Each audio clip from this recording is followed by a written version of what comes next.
नमस्कार, मैं नवीन जायसवाल 4 PM राजस्थान में आपका स्वागत है। राजस्थान में पानी जीवन मरण का प्रश्न है। रेगिस्तानी प्रदेश है, इसलिए यहाँ पर पानी एक बहुत बड़ा मुद्दा है। आम जनता के लिए जरूरत की चीज है और नेता और सरकारों के लिए जरूरत के साथ साथ ये मुद्दा भी होता है, चुनाव का मुद्दा होता है, राजनीति का मुद्दा होता है। लिहाजा कोई भी सरकार इस मामले पर कोताही नहीं बरतती है और जब भी उसकी कोई उपलब्धि होती है तो उसे बड़ा चढ़ाकर बताया भी जाता है, जताया जाता है और उसके आधार पर वोट भी मांगे जाते हैं।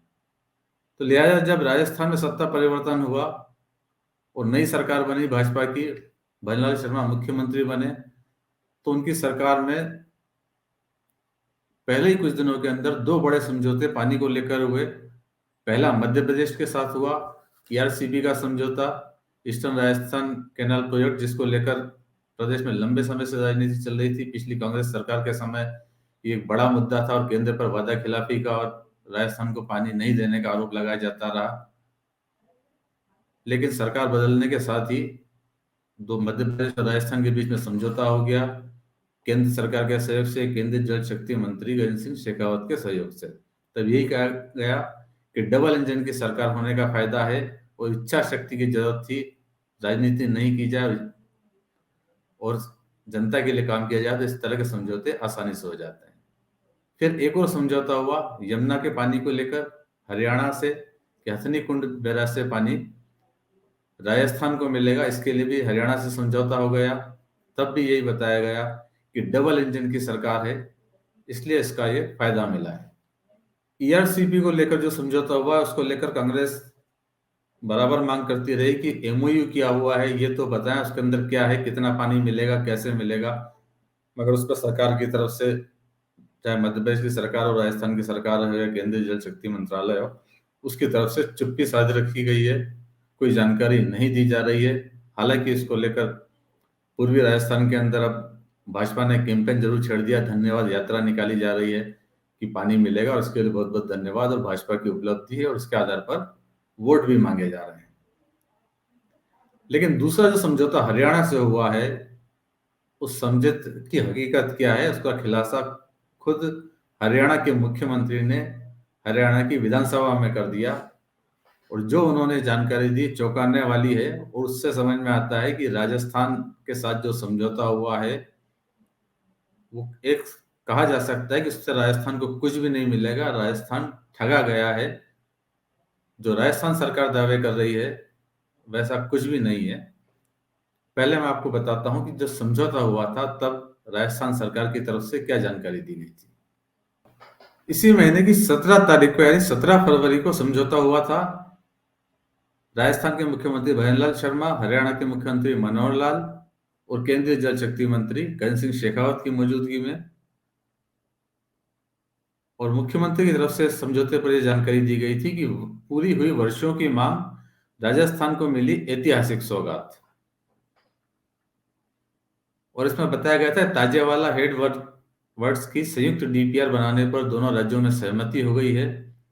यानी दोनों राज्य हरियाणा और राजस्थान मिलकर डीपीआर बनाएंगे और इस योजना के मूर्त रूप लेने के बाद राजस्थान को ताजेवाला हेडवर्ड से यमुना नदी का पानी मिल सकेगा।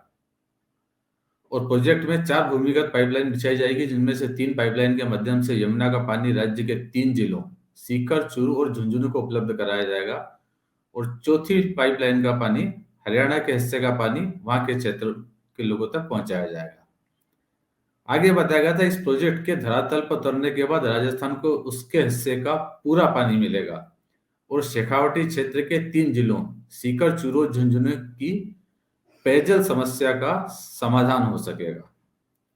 और इस बात के लिए मुख्यमंत्री भजनलाल शर्मा ने प्रधानमंत्री नरेंद्र मोदी, केंद्रीय जल शक्ति मंत्री गजेंद्र सिंह शेखावत और हरियाणा के मुख्यमंत्री मनोहर लाल खट्टर सहित भारत सरकार का प्रदेशवासियों की ओर से आभार जताया था। यानी राजस्थान को उसके हिस्से का पूरा पानी मिलना था और उससे सीकर, चूरू और झुंझुनू की पेयजल की समस्या का समाधान हो जाना था। यह समझौते के समय जानकारी दी गई थी कि राजस्थान को इस समझौते से क्या फायदा होने वाला है। लेकिन हरियाणा में समझौते को लेकर विवाद शुरू हो गया। विपक्ष वहां की हरियाणा की सरकार पर दबाव बनाने लगा। उसके बाद हरियाणा के मुख्यमंत्री ने विधानसभा में बताया कि असल में इसमें क्या होने जा रहा है, और जो उन्होंने बताया उसके अनुसार राजस्थान को शायद इसमें से कुछ भी नहीं मिलेगा, क्योंकि उन्होंने जो व्याख्या की है वो कुछ अलग तरह की है। और खट्टर का कहना यह है कि जब समझौता हुआ था उस समय हरियाणा की जो कैपेसिटी है वो कैपेसिटी 13,000 क्यूसेक की थी, लेकिन अब हरियाणा की कैपेसिटी बढ़कर 18,000 क्यूसेक हुई और आज की तारीख में 24,000 क्यूसेक हो गई है। तो 2001 में ये समझौता हुआ था, तब ये योजना बनी थी, लेकिन दोनों राज्यों के बीच, हरियाणा और राजस्थान के बीच समझौता नहीं हो सका था। इस बीच में हरियाणा की कैपेसिटी बढ़ गई है, तो अब जाके समझौता हुआ है। तो वो बढ़ी हुई कैपेसिटी के अनुसार हरियाणा अपने हिस्से का पानी लेगा, यानी 24,000 क्यूसेक तक का पानी वो रखेगा। उसके बाद जो पानी आता है, जो बरसात का पानी अतिरिक्त पानी होता है, उसी स्थिति के अंदर राजस्थान को पानी दिया जाएगा। उसके बाद भी जो बरसात का जो पानी अतिरिक्त बच रहा है उसमें भी एक हिस्सा हरियाणा का होगा और 3 हिस्सा पानी राजस्थान को मिलेगा। खुद मुख्यमंत्री मनोहर लाल कह रहे हैं कि ये पानी ज्यादा नहीं होगा, जब बरसात में अतिरिक्त पानी होगा हरियाणा की कैपेसिटी पूरी होने के बाद तभी दिया जाएगा, और वो शायद 10-15 दिन का पानी राजस्थान को दिया जा सकता है। वैसा नहीं होगा जैसा राजस्थान की सरकार दावा कर रही है कि सीकर, झुंझुनू और चूरू जिले में पेयजल की समस्या का समाधान हो जाएगा और राजस्थान को उसके हिस्से का पूरा पानी मिल जाएगा। इस बात की कोई संभावना नहीं है। इन्होंने एक एग्रीमेंट की चर्चा की है, उसके बाद उसी समय जो एग्रीमेंट 2000 के बाद 2001 या 2002 में फिर एग्रीमेंट हुआ, जिसके अंदर बाकायदा ये बताया गया कि कहां कहां से पानी अवेलेबल होगा। पहले पानी के कहां से अवेलेबल लेना है इसका कोई जिक्र नहीं था, केवल उसमें पानी का बंटवारा किया गया था। इतना पानी हरियाणा को मिलेगा, इतना पानी राजस्थान को मिलेगा, इतना अलग अलग प्रदेशों के हिसाब से 5, आपने ठीक कहा कि 5 प्रदेशों के मुख्यमंत्रियों ने किया, लेकिन पानी कहां से मिलेगा यह नहीं था। फिर से जो एक समझौते में तय किया गया कि हथनीकुंड से इतना मिलेगा, ओखला से इतना मिलेगा।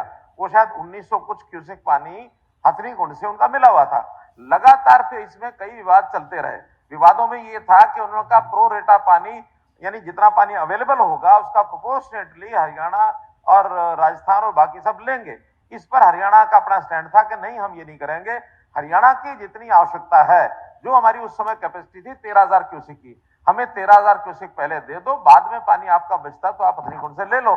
संयोग से बाद में हरियाणा का स्टैंड ये रहा कि हमें अपना पानी चाहिए, पूरा चाहिए।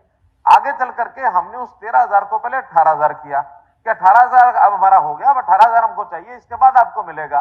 ये झगड़ा उस समय से यही चल रहा था, जिसके ऊपर हरियाणा सरकार का यही स्टैंड था कि हम पहले हरियाणा का पानी पूरा करके फिर बचता है तो आपको मिलेगा।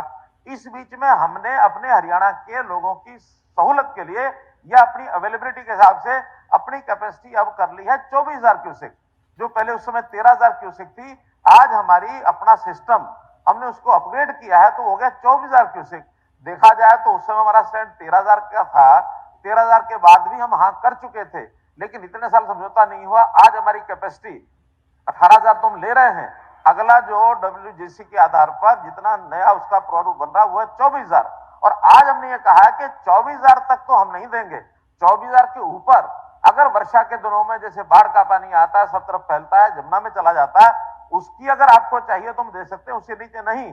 मात्र 15 से 20 दिन पानी ऐसा होता है जो वर्षा के दिनों में 6-6 लाख 8-8 लाख क्यूसेक पानी आ जाता है, और उसके बाद भी उसके ऊपर दिया। फिर हमने कंडीशन लगाई है कि उसके बाद भी अगर ऊपर होता है तो उसमें 1/4 पानी हम लेंगे।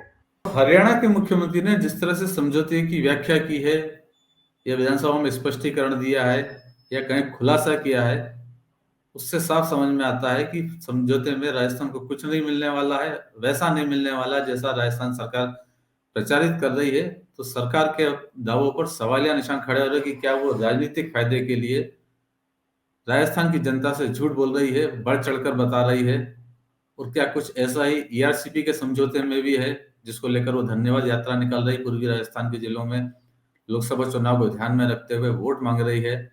जबकि कांग्रेस यही बात उठा रही है कि समझौते में हुआ क्या है, MOU तो जनता के सामने लाया जाए, सार्वजनिक किया जाए, तब पता चलेगा कि राजस्थान को हकीकत में मिला क्या है। तो फिलहाल इस वीडियो में इतना ही, और अंत में एक बार फिर आपसे यही कहना है कि 4PM राजस्थान चैनल को सब्सक्राइब जरूर करें और इस वीडियो के लिंक को जितना ज़्यादा हो सके उतना शेयर भी करें। नमस्कार।